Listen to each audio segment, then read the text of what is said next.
एक बार एक लड़का, गरीब परिवार का लड़का, गांव से आकर के शहर में सरकारी नौकरी के लिए तैयारी कर रहा था।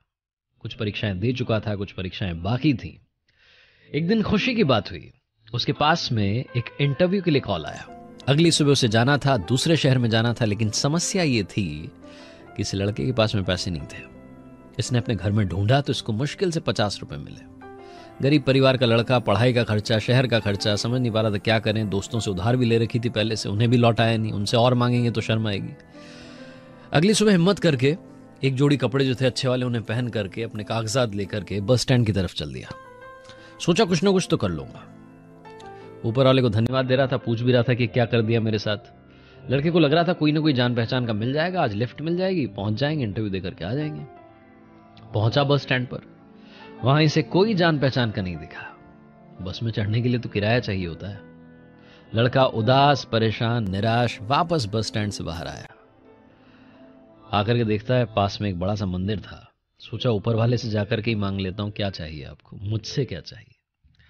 लड़का पहुंचता है, मंदिर की सीढ़ियां चढ़ता है, अंदर जाकर प्रणाम करता है, बोलता है कि अब आप ही बचा सकते हैं इस समस्या से। उतर करके सीढ़ियों पर बैठ करके जूते बांध रहा होता है, जूते पहन रहा होता है, तो देखता है कि पास में एक फकीर बैठे हुए हैं और उनके कटोरे में बहुत सारे पैसे रखे।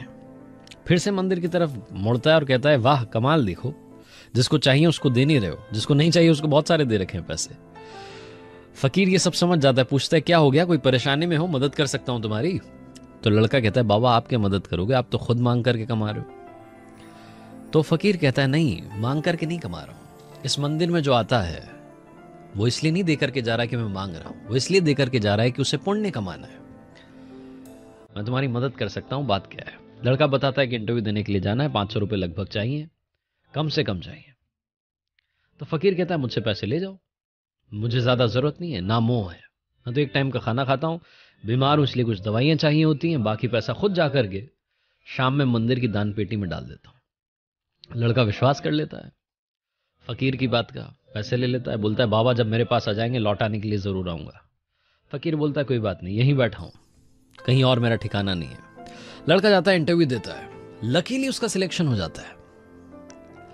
खुश होकर के वो लड़का शाम में जब वापस अपने शहर आ रहा होता है तो सोच रहा होता है कि बाबा को धन्यवाद करूंगा, उन्हीं की वजह से आज चमत्कार हुआ है। पहुंचता है उस मंदिर के पास तो देखता है कि वहां सीन बदल चुका है।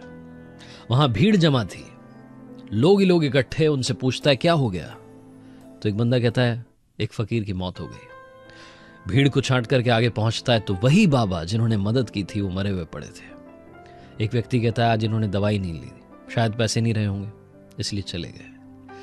लड़का कहता है वाह ऊपर वाले, एक इंसान किसी की जिंदगी बनाने के लिए खुद की जिंदगी दांव पर लगाकर चला गया। समझ नहीं पाता है क्या करे, भौचक्का रह जाता है। भीड़ में से एक और इंसान की आवाज आती है, भिखारी था, मर गया, अच्छा हुआ, वैसे भी किसी काम के नहीं होते। ये छोटी सी कहानी हमें दो बातें सिखाती है। पहली बात, हमेशा दूसरों पर विश्वास करो, उनकी मदद करो, क्योंकि हम जब मदद करेंगे तभी एक दूसरे की मदद करते हुए आगे बढ़ पाएंगे। और दूसरी बात, भरोसा रखो, जब आपको लगता है कि लाइफ में कुछ नहीं हो सकता तब कहीं ना कहीं से आपको मदद जरूर मिलेगी।